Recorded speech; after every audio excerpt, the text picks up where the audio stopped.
Jurisdiction of the Federal Courts. Article 3, Section 1. The judicial power of the United States shall be vested in one Supreme Court, and in such inferior courts as the Congress may from time to time ordain and establish. Article 3, Section 2.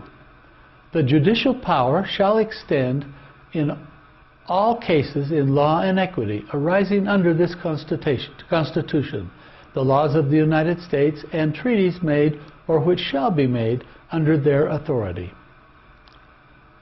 The first step in this discussion is to know what judicial power is. All of the discussion of the attorneys trying to justify the misuse of the federal courts and federal power is getting everybody bogged down in a discussion of all cases under the Constitution and how this allows the judge to determine the validity of the law. That is how code law works. Code law is a concept of following precedences created by former cases, but that is not where the first condition of the Constitution arises. The first condition in both of the first sections is judicial power. Judicial power is emphasized in the first three words both times.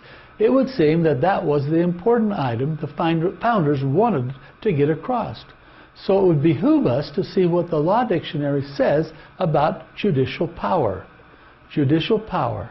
Power vested in a subordinate body to determine a question of fact is judicial power. Black's Law Dictionary. So it is obvious that this power of the federal courts is limited to the facts of the case, not the opinions of the judges. The facts of the case and how those facts apply to the legally established law is their goal. Judicial power does not provide a basis to change or alter or void the law itself. Therefore, all of the precedent setting occurring in our current judiciary system is outside of their authority as it applies to the Constitution. Now consider what the founders actually discussed. As we review their actual words, we see an exhaustive list of what the federal courts should be involved in. It is so detailed that it is almost redundant. With this type of detail, would they leave out so important a condition as the interpretation of the law itself? These were very educated and detailed individuals, and they carefully defined what they wanted in the Constitution. These are their words on the subject of what they wanted the federal courts to do. Pay close attention and see what we should expect of these courts. The jurisdiction of the Supreme Court.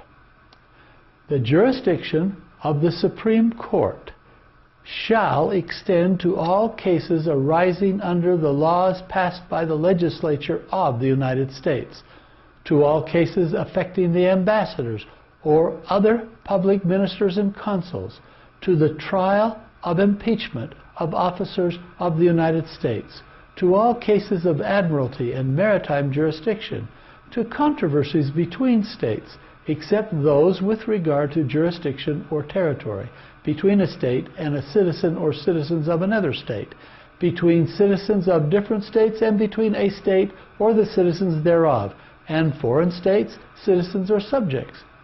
In cases of impeachment, cases affecting ambassadors and other public ministers and consuls, and those in which a state shall be a party, this jurisdiction shall be original.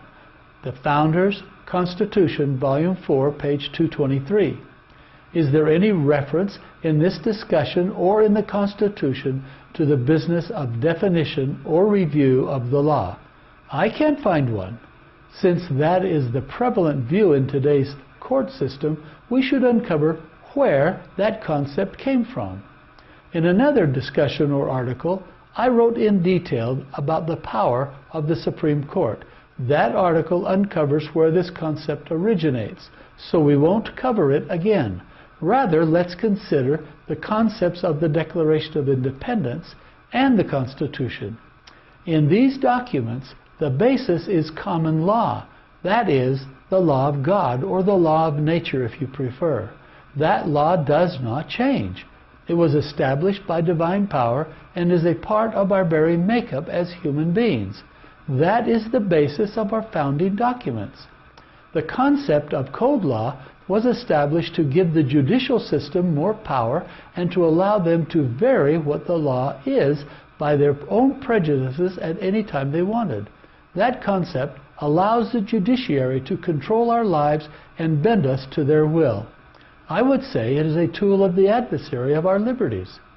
At this time in our history, we find we are a nation ruled by kaitocracy, which means rule by judges. Our country is no longer a republic or even a democracy. We are a kaitocracy, or nation ruled by judges.